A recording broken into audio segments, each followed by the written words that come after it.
on its face. Okay, तो बड़े ऐलान यहां पर किए गए हैं और बातचीत करने के लिए हमारे साथ है एनसीडीएक्स के एमडी समीर शाह और हमारे साथ तीन खास और मेहमान हैं। हमारे साथ जयंत मांगलिक हैं रेड्डी गियर के, हमारे साथ अशोक मित्तल हैं किसान धन के सीईओ और हमारे साथ राहुल गुप्ता हैं पीपी ज्वेलर्स के डायरेक्टर। सबसे पहला सवाल आपसे समीर शाह, एक बड़ा ऐलान यहां पर किया गया है कि एफएमसी का मर्जर होगा सेबी के साथ, इस बात का ऐलान बजट में किया गया है। ओवरऑल कमोडिटी मार्केट पे इसका आप क्या इंपैक्ट देखते हैं? हाँ, पहले तो शुक्रिया मेरे को अपॉर्चुनिटी देने के लिए। ये बहुत बड़ा स्टेप है और इसका कमोडिटी मार्केट्स पे बहुत ज्यादा इम्पैक्ट होगा, पॉजिटिव इम्पैक्ट होगा। ये एक गेम चेंजिंग स्टेप है और कमोडिटी मार्केट्स के इंसेप्शन से ये फर्स्ट स्टेप ऐसा है जो कि इतना पॉजिटिव है। ये निवेशकों के लिए बहुत ही कॉन्फिडेंस बूस्टिंग मेजर होगा और इससे कमोडिटी मार्केट्स की एक नई शुरुआत होगी। ओके, कमोडिटी मार्केट की नई शुरुआत होगी तो वेलकम किया गया है एनसीडीएक्स की तरफ से। जयंत मांगलिक, आप इस फैसले को किस तरह से देखते हैं, क्योंकि कहीं ना कहीं एफएमसी के ऊपर लगातार ये आरोप भी लगते थे जब कई मामले सामने आए कि एफएमसी के पास ज्यादा अधिकार नहीं है और इसीलिए कोई बड़ी कार्रवाई वायदा बाजार को लेकर नहीं हो पाती है। क्या अब आपको लगता है कि कमोडिटी बाजार भी शेयर बाजार की तरह मजबूत हो जाएगा?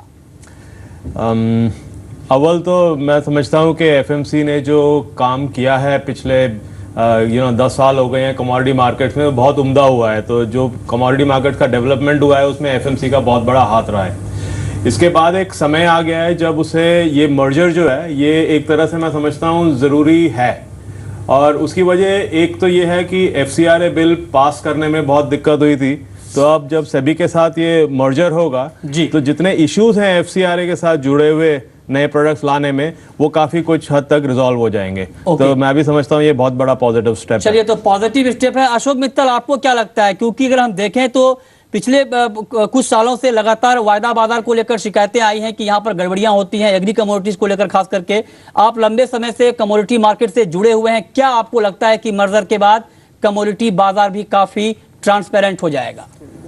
मृत्युंजय, देखो जैसा जयंत ने कहा है, मेरे ख्याल से जो एफएमसी ने किया है पिछले 10-12 साल में वो बहुत सराहनीय है और निश्चित रूप से कमोडिटी मार्केट काफ़ी ग्रो और डेवलप हुआ है उस टाइम पे। लेकिन हमें जो कुछ चीज़ों की ऐसी ज़रूरत थी, जैसे कि मान लीजिए ऑप्शंस की ट्रेडिंग है या दूसरे प्रोडक्ट्स हैं उसके अंदर में, या आप समझिए कि स्टैंडर्डाइज जो स्पेसिफिकेशन है कॉन्ट्रैक्ट्स की, या जैसे सेबी जो गाइडलाइन इशू करता है वो सारे एक्सचेंज पे एप्लीकेबल होती है सिमिलर वे में, तो वो सारी यहाँ पर हो पाएंगी जी। तो इससे ये होगा कि एक साथ बहुत सारे चीज सिर्फ इसलिए हो जाएंगी कि वो एसएबी के अंदर आएगा जी। लेकिन आप ऐसा भी समझिए कि एफएमसी या कमोडिटी मार्केट का जो काम है विद इन सेबी, वो अपने आप में एक बड़ा काम इंडिपेंडेंटली फिर भी रहेगा। ओके, चलिए, तो लेकिन अब बात कर लेते हैं गोल्ड की। और गोल्ड को लेकर जो एक सबसे ज्यादा उम्मीद थी बुलियन इंडस्ट्री की वो ये कि इंपोर्ट ड्यूटी में कटौती होगी, लेकिन वो नहीं हुई। लेकिन कई और स्कीम्स यहाँ पर लॉन्च की गई हैं। गोल्ड का मेटल अकाउंट होगा, गोल्ड अकाउंट के बाद ब्याज मिलेगा। राहुल गुप्ता हमारे साथ हैं इस पर बातचीत के लिए पीपी ज्वेलर्स के। राहुल, एक तो निराशा हाथ जरूर लगी है इंडस्ट्री को, इंपोर्ट ड्यूटी में कटौती नहीं हुई है, क्या कहेंगे आप? देखिए, हमने 2 दिन पहले भी इस पे बातचीत करी थी कि जैसे सरकार की जो सिचुएशन है आफ्टर दिल्ली में इलेक्शन लूज करने के बाद, तो सरकार आज की तारीख में कुछ भी चीज़ ऐसी नहीं करना चाहेगी जिससे ऐसे आम आदमी को लगे कि हमारे लिए कुछ नहीं हुआ। सोना सस्ता कर दिया अमीर लोगों के लिए और गरीब लोगों के लिए कुछ नहीं हुआ। तो हमारी एक्सपेक्टेशन उसके लाइन्स पे ही थी।